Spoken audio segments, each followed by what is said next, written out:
इस वक्त चाय पे चर्चा करेंगे एकम सनातन भारत दल के चीफ अंकुर शर्मा है हमारे साथ। और मैं आपको बता दूं कि लोकसभा चुनावों का बिगुल आप सब लोग जानते हैं कि बच चुका है और हर कोई जो है वो अपने अपने क्षेत्रों में निकल चुका है ताकि भारी बहुमत से जो है वो जीत दर्ज हो पाए। तो कुछ सवाल जहाँ पे रहेंगे क्योंकि यहाँ पे हमने देखा अंकुर शर्मा जी यहाँ पर हैं, तो चलो चाय पर इनके साथ चर्चा कर लेते हैं। अंकुर शर्मा जी, स्वागत है आपका सर रियासी जेके न्यूज में। बहुत बहुत धन्यवाद भाई। जैसे कि लोकसभा चुनावों का बिगुल बच चुका है, हर कोई पार्टियां जो है वो यही चाहती हैं कि हमें जो है वो जो प्रत्याशी हैं जो निकले हुए हैं वोट मांगने के लिए, आप भी निकले हुए हैं, तो क्या लगता है आपको कि कितना ज्यादा टफ कंपटीशन रहेगा, किसके साथ रहेगा? देखिए, इस बार जनता परिवर्तन के लिए वोट करेगी, चेंज के लिए वोट करेगी। पिछले 10 वर्षों में जो जनता ने भुगता है उस परिस्थिति को बदलने के लिए, परिवर्तन के लिए इस बार जनता ने पूरा मन बनाया। मुझे लगता है कि जहां जहां भी हम जा रहे हैं जनता इस निष्कर्ष पे पहुंच चुकी है कि जब तक चेंज नहीं होगी, लीडरशिप में चेंज नहीं होगी, परिवर्तन नहीं होगा, तब तक समाज भी सशक्त नहीं हो सकता और समाज भी अच्छे तरीके से आगे नहीं बढ़ सकता। तो समाज को एक दिशा दिलाने वाला जो नेतृत्व है उसके लिए जनता वोट करेगी।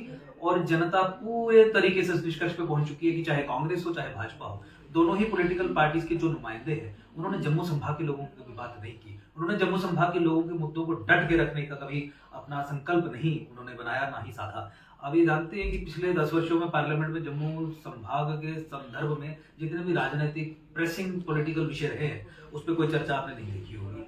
छोटे से लेके बड़ा इशू, क्रिटिकल इश्यूज जो जम्मू संभाग के सर्वाइवल और एग्जिस्टेंस से जुड़े हुए, जम्मू संभाग के साथ जितने तमाम तरीके के अन्याय होते हैं, ये नुमाइंदों की जिम्मेवारी रहती है कि उनको पार्लियामेंट में या लेजिस्लेचर में, विधानसभा में या एक पॉलिटिकल स्पेस में उन पे चर्चा करें, उन पे बात रखें। पार्लियामेंट में डिबेट्स होनी चाहिए, चर्चाएं होनी चाहिए, सवाल पूछे जाने चाहिए सरकार से, और फिर उसके बाद समस्याओं का समाधान होता है। मैं मानता हूँ कुछ लोग जो है वो ये एमपी के ऊपर जो है नाराजगी जताते हैं, लेकिन वो कहते हैं कि वोट जो है वो मोदी जी को। देखिए, मुझे लगता है कि इस बार परिस्थिति में थोड़ा सा बदलाव आया है। सेंटर में जो सरकार बननी है वही बननी है, लेकिन जम्मू कश्मीर के लोगों का भी ये मन है कि परिस्थिति जम्मू कश्मीर में ये बन गई है कि जब तक हम जम्मू संभाग से एक ऐसा व्यक्ति जो बोल सके, जो जम्मू संभाग के लोगों की बात रख सके केंद्र सरकार के सामने, जब तक ऐसे व्यक्ति को नहीं भेजेंगे तब तक जम्मू संभाग की परिस्थिति में कोई फर्क नहीं आएगा। और इस जिस क्रिटिकल जंक्चर पे जम्मू पहुंच चुका है, इस बार भी अगर ये गलती हो गई कि ऐसे व्यक्ति को वोट दे दिया, भेज दिया जो वहां पे दिल्ली में जाके जम्मू के लोगों की बात ही नहीं करे, तो फिर तो हमारे बच्चों का क्या भविष्य रहेगा?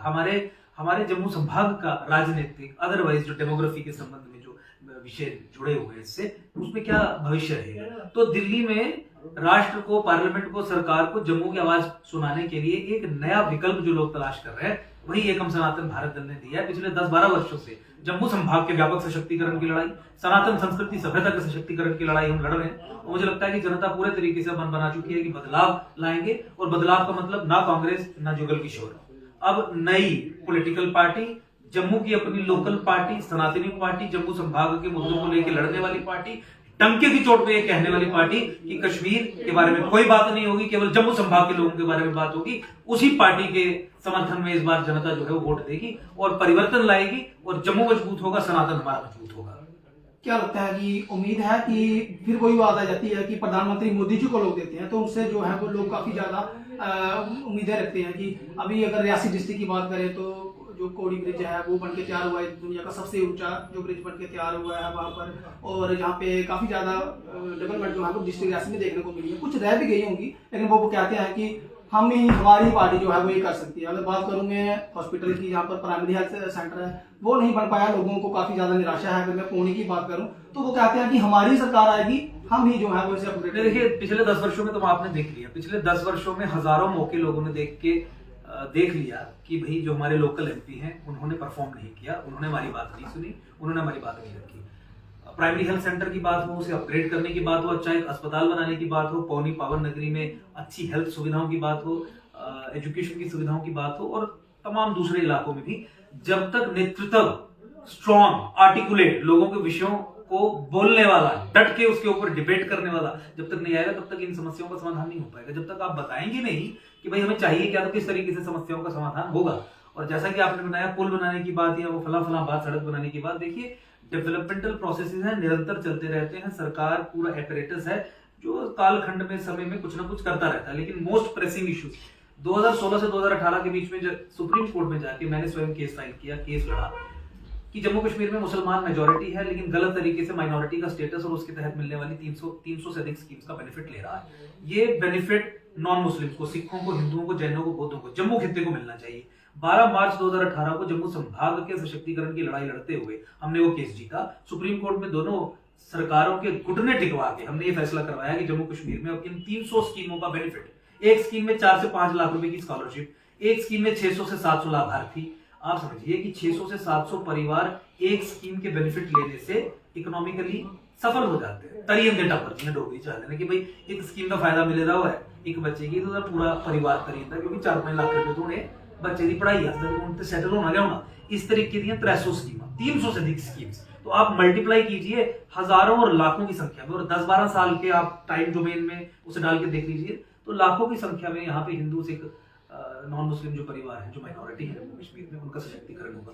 इस संबंध में इस सरकार ने सुप्रीम कोर्ट की जजमेंट तक इम्प्लीमेंट नहीं की। 2024 में है, 6 वर्ष से अधिक, और जो 300 स्कीमों का बेनिफिट जम्मू संभाग के लोगों को मिल रहा है वो कश्मीर को दिया जा रहा है।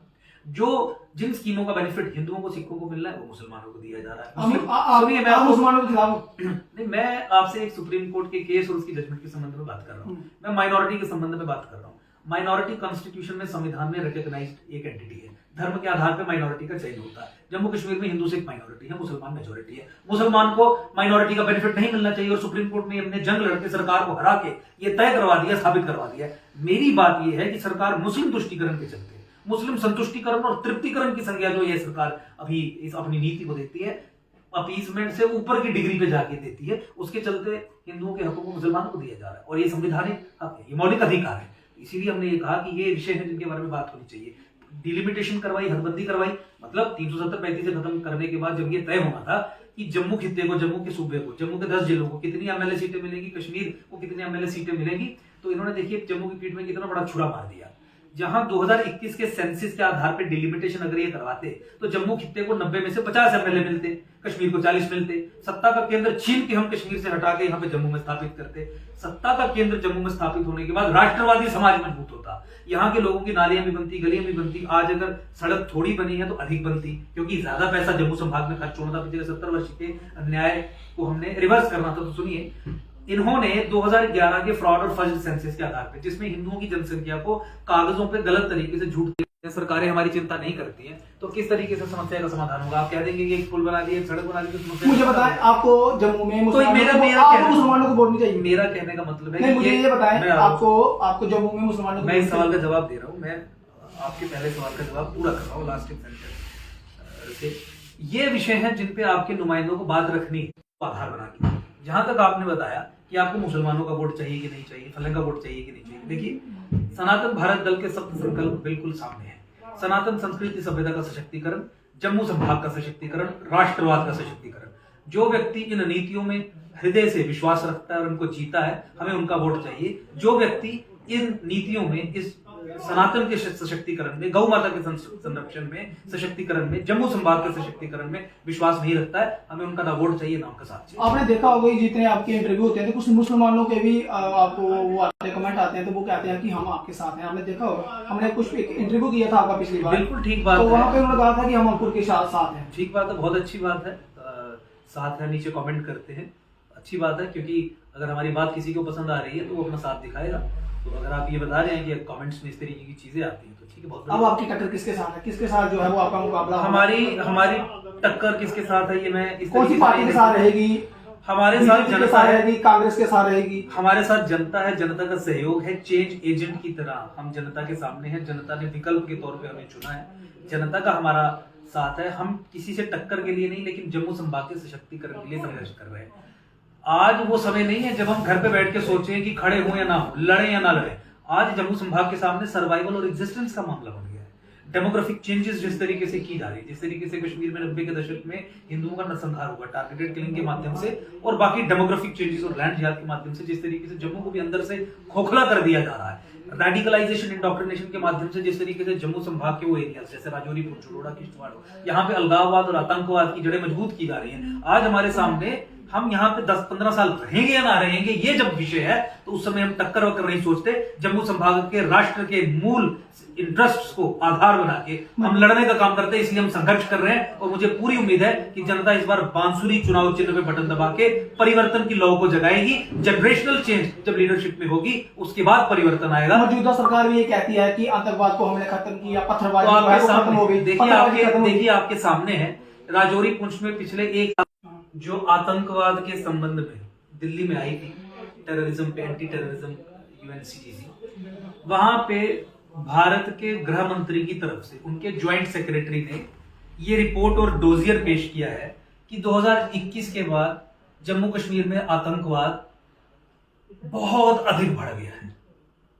ये झूठ बोलते हैं, ये हमारे मिलिट्री कमांडर्स को भी दबाव बना के उनसे झूठ बुलवाने का काम करते हैं। इंडोक्ट्रिनेशन जम्मू कश्मीर में बढ़ी है। अगर आप आंकड़े देख लीजिए कितनी हत्याएं और कितने हमले हुए हैं पिछले 2-3 वर्षों में, आपको आंकड़े सामने आ जाएंगे। और सबसे बड़ी बात, मैं नहीं कह रहा हूं, बीजेपी की सरकार सेंटर में है, बीजेपी के गृह मंत्री हैं, गृह मंत्री में ज्वाइंट सेक्रेटरी हैं, वो पूरा डोजियर बना के लेके जाते हैं यूनाइटेड नेशंस की कमेटी के सामने, जो काउंटर टेररिज्म पे दिल्ली में आई थी 6 महीने पहले, 8 महीने पहले, समाचार पत्रों में प्रकाशित है।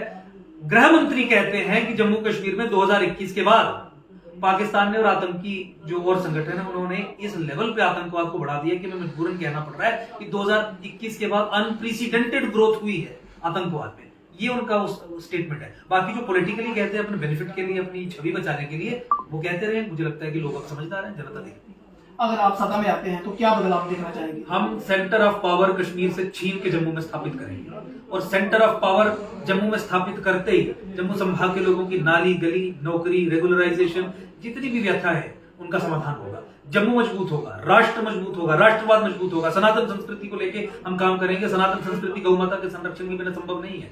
गौ माता के संरक्षण के लिए हम कार्य करेंगे। Strong anti cow slaughter act एक बनाया जाएगा, मृत्यु दंड तक का, जिसमें प्रावधान होगा। और फिर गवर्नेंस रिफॉर्म्स में हमने पहले भी कहा कि हर क्षेत्र में रिफॉर्म्स और रिफॉर्म्स पूरे तरीके से अपने लीगल जो फ्रेमवर्क है, जिसके कारण लोगों को समस्याएं होती है क्योंकि कॉम्प्लेक्स है, आउटपुट प्रॉपर नहीं आती, लोगों को न्याय नहीं मिल पाता, उसकी सिंप्लीफिकेशन को लेकर सब चीजें इंप्लीमेंट करेंगे।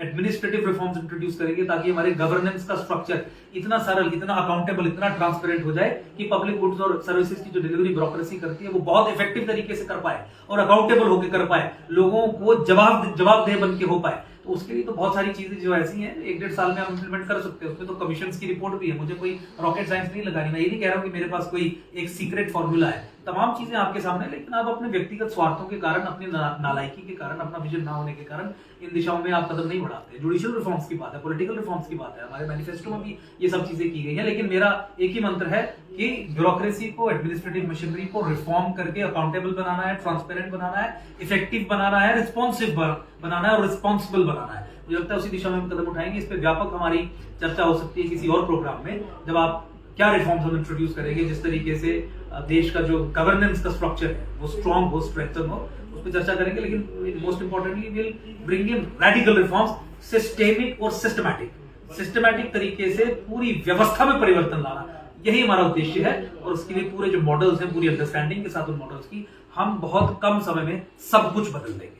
उम्मीद है कि लोग विश्वास करेंगे आपके? लोग विश्वास करते हैं तभी यहां तक पहुंच पाए हैं। पिछले 10-12 वर्षों से पब्लिक लाइफ में है। जो कानून जम्मू संभाग के खिलाफ 87 एमएलओ ने मिलकर बनाया, सिंगल हैंडेडली 6 वर्ष के संघर्ष में उसे ध्वस्त कर दिया। जब वो ध्वस्त किया तो लोगों के मन में विश्वास पैदा होता है। हमारी करनी और कथनी में इसलिए अंतर नहीं है कि हम कहने से पहले करके दिखाते हैं। तो करके दिखाया, फिर वो कथनी बनी, तो लोगों में क्रेडिबिलिटी, विश्वास बना, और आज लाखों की संख्या में लोग हमारे साथ हैं। आज हमने 50 के करीब एमपीज, 35 एमपीज हमने खड़े कर दिए हैं, 15 के करीब पाइपलाइन में है जो कुछ दिन में डिक्लेयर हो जाएंगे, और 100 के करीब टारगेट है कि हम पूरे देश से एमपी कैंडिडेट्स खड़े करें, ताकि अगर 2-3 आवाजें भी पार्लियामेंट में पहुंच जाए, जो जम्मू संभाग की बात करें यहाँ से अगर हम जाते हैं, और सनातन की बात करें, ताकि गौ माता का संरक्षण हो सके, गंगा माता का संरक्षण हो सके, राम सेतु का संरक्षण हो सके, हिंदू मंदिरों और मठों का सरकारी नियंत्रण खत्म हो सके, हिंदू समाज के लोगों को उसे वापस दिया जाए, साधु संतों का सम्मान हो, तो मुझे लगता है कि बहुत बड़ी एक विजय होगी। इस उद्देश्य को लेके कि राष्ट्र मजबूत हो, सनातन संस्कृति सभ्यता मजबूत हो, हम संघर्ष में, हम युद्ध कर रहे हैं। और आप जानते हैं कि भारत की जनता ने हमेशा संघर्ष करने वाले व्यक्ति को पूजा है, उसका साथ दिया है। आज लोग मान सिंह को याद नहीं करते, आज लोग महाराणा प्रताप को याद करते हैं। मान सिंह राजा था, महाराणा प्रताप ने घास की रोटियां खाई, लेकिन आज भगवान लोगों के लिए महाराणा प्रताप है, मान सिंह नहीं। मुझे लगता है कि संघर्ष के रास्ते पे है, सनातन संस्कृति सभ्यता को मजबूत करने के संघर्ष के रास्ते पे है, राष्ट्रवाद को मजबूत करने के रास्ते पे है। जम्मू कश्मीर के संबंध में दिल्ली और कश्मीर का वो समझौता, जिस समझौते के चलते राष्ट्रवादी समाज को कश्मीर के अलगाववादी समाज को सौंप दिया गया है, सब कुछ कश्मीर को ही देने का मन बना दिया गया है, बीजेपी हो कांग्रेस हो, दोनों ही पार्टियों के द्वारा, उस समझौते को ध्वस्त करने के लिए हम संघर्ष के रास्ते पे है। हमें पूरी उम्मीद है कि जनता हमारा साथ देगी, जनता हमारे साथ। आप चाहते हैं कि जितना हक कश्मीर को मिलता है इतना ही जम्मू को नहीं मिलता? 100%। 100 रुपए आते हैं तो 80 रुपए कश्मीर में खर्च किए आप जाते चाहते हैं कि बराबर 100 नौकरियां आती हैं तो 90 नौकरियां कश्मीर को दी जाती हैं। हम न्याय चाहते हैं, हम जम्मू का सशक्तिकरण चाहते हैं, केवल इतना ही नहीं।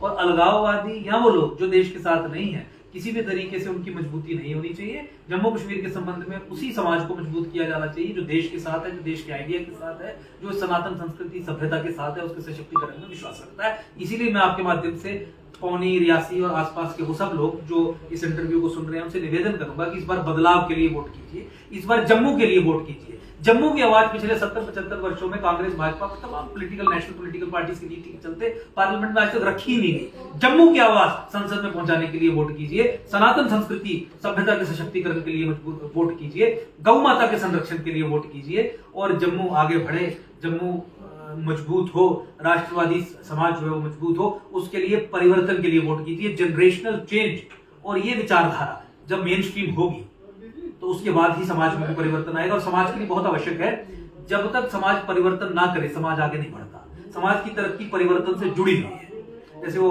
कल भी हमारी स्पीच में कुछ लोग कह रहे थे कि फुल्का जो होता है, फुल्का जड़ा होता है उसी अगे पीछे करते रहना चाहिए, झलक गैस पर या चूल्हे पर पड़ा हुआ है, अगर एक पासे करे रहोगे तो फिर कोई जाता, दूसरा पासा कच्चा होता तो ढिड खराब होता।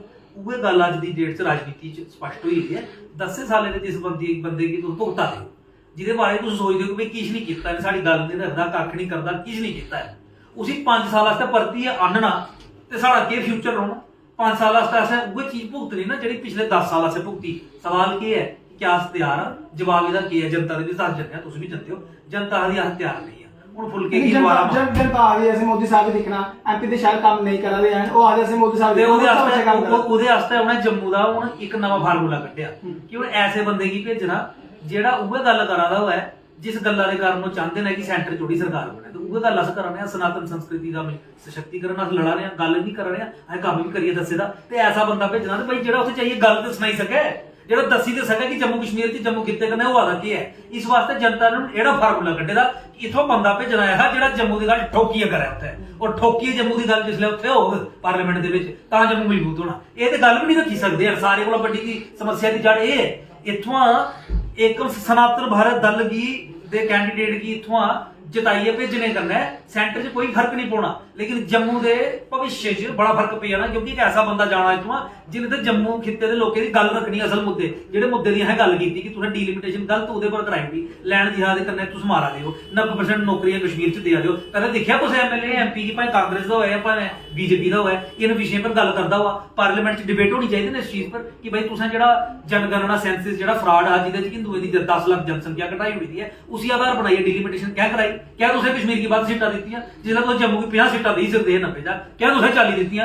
ये गल्लां जिसलै होंगन तां परिवर्तन होना ना। इस वास्ते जनता ने मन बनाया कि फुलका जिहड़ा है वो इस पासे हुण करना नहीं करिए चलाना सिस्टम। इस वास्ते हुण परिवर्तन वास्ते लोकें वोट करना, सनातन वास्ते वोट करना, जम्मू वास्ते वोट करना और ये फार्मूला कड्ढिए सनातन भारत दल मुरली बांसुरी भगवान कृष्ण की बांसुरी बजनी है, मुरली बजनी है शैल तरीके कन्नै। ये तुहाडे दर्शक जिहड़े ने उनेंगी मैं चुनाव चिन्ह भी दस्सी ओड़ा 26 तरीक वोट पाने ने ये मुरली बजानी है भगवान कृष्ण की ताकि सनातन संस्कृति की मजबूती हो, जम्मू खिते की मजबूती हो।